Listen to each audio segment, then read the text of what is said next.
थोड़ा भगवान से डरो। अभिमान किस रावण का भी अभिमान नहीं टिका था। मैंने अंदर गीता और रामायण बहुत पढ़ी और उसी का मैं आपसे हाथ जोड़ के पूरी विनम्रता से कह रहा हूँ, अभिमान मत करो, अहंकार मत करो। अहंकार टिकता नहीं है, किसी का नहीं टिकता। और इन्होंने ऐसा कानून लगाया मेरे ऊपर जिसमें बेल भी नहीं मिलती। ऐसा कानून, इतना सख्त कानून लगाया, बेल भी नहीं। उसके बावजूद माननीय सुप्रीम कोर्ट ने मुझे बेल दे दी, मनीष सिसोदिया जी को बेल दे दी और आज हम यहां बैठे हैं। जब मैं जेल से निकला मैंने इस्तीफा दे दिया, किसी ने मांगा नहीं था, मैंने खुद ब खुद इस्तीफा दे दिया। और मैंने दिल्ली की जनता को बोला है, अगर आपको लगता है केजरीवाल ईमानदार है तो मेरे को वोट देना, वरना वोट मत देना। मैं दिल्ली में घूम रहा हूं अध्यक्ष महोदय, एक बच्चा, एक आदमी, इनके कट्टर बीजेपी वाले, आरएसएस वाले भी ये नहीं कहते कि केजरीवाल बेईमान है, कोई नहीं कहता। तो इनके सारे हथकंडे फेल हो गए केजरीवाल को बेईमान साबित करने के लिए। दूसरा ये साबित करना चाहते थे केजरीवाल के काम ठप हो गए। मैं दिल्ली की जनता को कहना चाहता हूं, आपका बेटा आ गया, आपका भाई आ गया। इन्होंने जितने काम ठप करे हैं सारे काम दोबारा शुरू कराऊंगा, एक एक काम शुरू कराऊंगा। जो करना पड़ेगा वो करूंगा, जैसे करना पड़ेगा करूंगा। दिल्ली की जनता को परेशान नहीं होने दूंगा, मैं काम ठप नहीं होने दूंगा। लोग कहते हैं जेल जाने से नुकसान हुआ, जरूर हुआ, मैं मानता हूं जेल जाने से बहुत नुकसान हुआ, पर केजरीवाल का नुकसान नहीं हुआ, मनीष सिसोदिया का नुकसान नहीं हुआ, दिल्ली के 2 करोड़ लोगों का नुकसान हुआ। आज जब घर से निकलते हैं अपनी गाड़ी लेके या कैसे भी, वो टूटी हुई सड़कों के ऊपर उनकी गाड़ी ऊपर नीचे होती है, प्रदूषण होता है उसकी वजह से। आज जगह जगह सीवर ओवरफ्लो कर रहे हैं, बस मार्शल हटा दिए इन लोगों ने। दवाइयाँ, मैं बात कर रहा था, टेस्ट बंद कर दिए। बताओ, अस्पतालों में टेस्ट बंद कर दिए यार, तुम लोगों ने दवाइयाँ बंद कर दी अस्पतालों के अंदर। ये सब ठीक नहीं है, ये सब ठीक नहीं है, अच्छी बात नहीं है। थोड़ा भगवान से डरो। अभिमान किस रावण का भी अभिमान नहीं टिका था। मैंने अंदर गीता और रामायण बहुत पढ़ी और उसी का मैं आपसे हाथ जोड़ के पूरी विनम्रता से कह रहा हूं, अभिमान मत करो, अहंकार मत करो। अहंकार टिकता नहीं है, किसी का नहीं टिकता। इतिहास में किसी का अहंकार नहीं टिका। आप भी थोड़ा भगवान से डरो। अब चुनाव में जनता जवाब देगी कि केजरीवाल चोर है या केजरीवाल को जेल में भेजने वाले चोर हैं। जनता जवाब देगी कि जनता को काम रोकने वाले पसंद हैं कि काम करने वाला पसंद है। और अध्यक्ष महोदय, जब इतिहास लिखा जाएगा तब ये लिखा जाएगा कि एक मनीष सिसोदिया था जिसने दिल्ली के स्कूल बंद करे, उसको जेल में डाल, जिसने दिल्ली के स्कूल चालू करे और स्कूल अच्छे करे, उसको जेल में डाल दिया। एक सतिंदर जैन था जिसने दिल्ली वालों की बिजली मुफ्त करी, दिल्ली वालों के लिए मोहल्ला क्लिनिक बनाए, दवाइयाँ मुफ्त करी, उसको जेल में डाल दिया, उसके काम रोक दिए। और एक बीजेपी थी जिन्होंने सारे काम रोक दिए। जब इतिहास लिखा जाएगा तो बीजेपी के भी कारनामे लिखे जाएंगे, मनीष सिसोदिया के भी, अरविंद केजरीवाल के भी और सत्येंद्र जी के। अध्यक्ष जी, जेल से निकलने के बाद मैंने इस्तीफा दे दिया। मुझे इस्तीफा देने की कोई जरूरत नहीं थी, किसी ने, इन्होंने भी नहीं मांगा था मेरा इस्तीफा। इन्होंने तो पोस्टर लगाए थे इस्तीफा दो, मैंने जब दे दिया तो इनको ये समझ नहीं आया उन पोस्टरों का क्या करें। अब छपवाए थे, लगाने थे, अभी बता रहे हैं। मैंने इस्तीफा दे दिया। मेरी जिंदगी में 3 बार ऐसे मौके आए जब बड़े बड़े पदों से मैंने इस्तीफा दिया अपनी जिंदगी में, वॉलंटरीली, स्वैच्छिक, अपनी मर्जी से, किसी ने मांगा नहीं था। मैं इनकम टैक्स में काम किया करता था,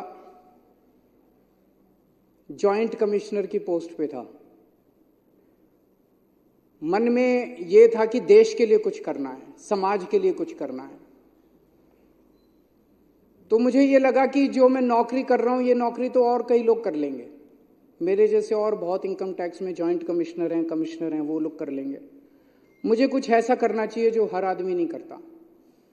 मैंने जॉइंट कमिश्नर की नौकरी से त्यागपत्र देके और 10 साल दिल्ली की झुग्गियों के अंदर काम किया। जॉइंट कमिश्नर की नौकरी से मैंने इस्तीफा दिया था, किसी ने इस्तीफा मांगा नहीं था। और जब मैंने इस्तीफा दिया था 2006 में इस्तीफा दिया था, वैसे तो मैं छुट्टी लेके 2000 से ही निकल गया था। उस वक्त कोई पार्टी नहीं थी, कोई आंदोलन नहीं था और दिल्ली की झुग्गियों में जाके मैं रहने लगा था। तब ये नहीं था कि मैं मुख्यमंत्री बनूंगा या चुनाव लड़ूंगा, चुनाव लड़ने का कोई इच्छा नहीं थी। फिर 2013 में हमारी सरकार बनी और 49 दिन की सरकार के बाद अपने उसूलों पे मैंने इस्तीफा दिया था। 49 दिन के बाद, किसी ने मांगा नहीं था इस्तीफा, 49 दिन के बाद इस्तीफा दिया था। और अब तीसरी बार अब जेल से निकलने के बाद मैंने इस्तीफा दिया है। मैं सत्ता के लिए नहीं आया, मेरे को सत्ता की जरा सी भी भूख नहीं है, मेरे को सत्ता का, पैसे का जरा सा भी लालच नहीं है। देश के लिए आए हैं, देश के लिए कुछ करने के लिए आए हैं। और दूसरी तरफ ये लोग बेचारे परेशान हो गए हैं कह कह के, भाई 75 साल का रूल आपने ही बनाया था। मेरे को कल एक आरएसएस के बहुत सीनियर नेता मिले, उन्होंने बताया, बोले जी आरएसएस ने अल्टीमेटम दे दिया है कि भाई 75 साल का रूल तो लागू होगा।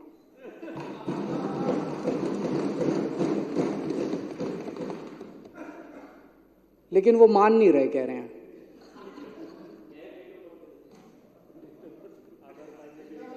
सत्ता छोड़नी बहुत मुश्किल है, सत्ता कुर्सी छोड़नी बहुत मुश्किल। एक मिनट, वो बोलने के लिए ललचा रहे हैं, मेरे बाद बोलने लो।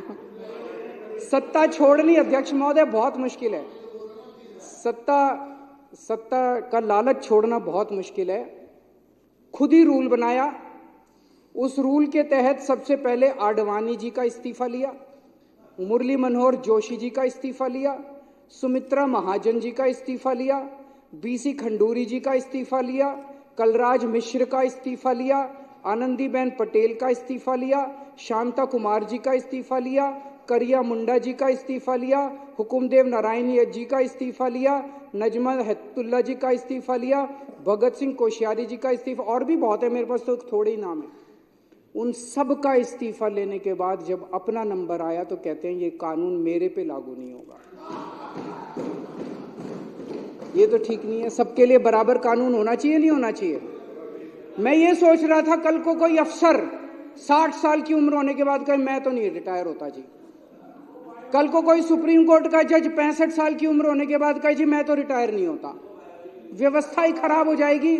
ऐसी व्यवस्था कैसे चलेगी? अगर आपने अपने अंदर एक रूल बनाया, कानून बनाया, भी 75 साल में सारे रिटायर होंगे तो सारे रिटायर होंगे, उसमें सारे आते हैं, उसमें तो सत्ता का लालच जो है, कुर्सी से चिपके रहने का, जो कहते थे परिवार नहीं है, किसके लिए पता नहीं, किसके लिए इतना लालच है उसका। तो आज आरएसएस के कार्यकर्ता घर घर में जब जाते हैं तो लोग उनसे पूछते हैं कि भी 75 साल का रूल उनके ऊपर क्यों नहीं लागू होगा, जब सबके ऊपर लागू हो रहा है। तो मुझे ये लगता है कि जब आदमी किसी बड़े पद पे बैठे तो उसे निस्वार्थ भाव से समाज की सेवा करनी चाहिए। पद रहे ना रहे इसकी चिंता बिल्कुल नहीं करनी चाहिए।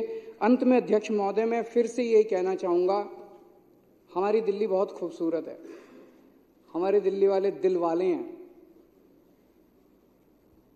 हमें सबको 2-2.5 करोड़ लोगों को मिलके दिल्ली बनानी है। इसमें हर हिंदू, मुस्लिम, सिख, ईसाई सबको मिलके दिल्ली बनानी है। इसमें ब्राह्मण, यादव, जाटव, दलित, बनिए सबको मिलके बनानी है। इसमें बीजेपी वाले, कांग्रेस वाले, आम आदमी पार्टी, हम सबको मिलके बनानी है। इसमें ये काम रोकना, काम बंद करना, ये अच्छी बात नहीं है। मैं अपने सभी विपक्ष के साथियों से भी निवेदन करता हूं कि चुनाव के टाइम में चुनाव लड़ेंगे, चुनाव के बाद हमें सबको मिलके काम करना है। थैंक यू अध्यक्ष।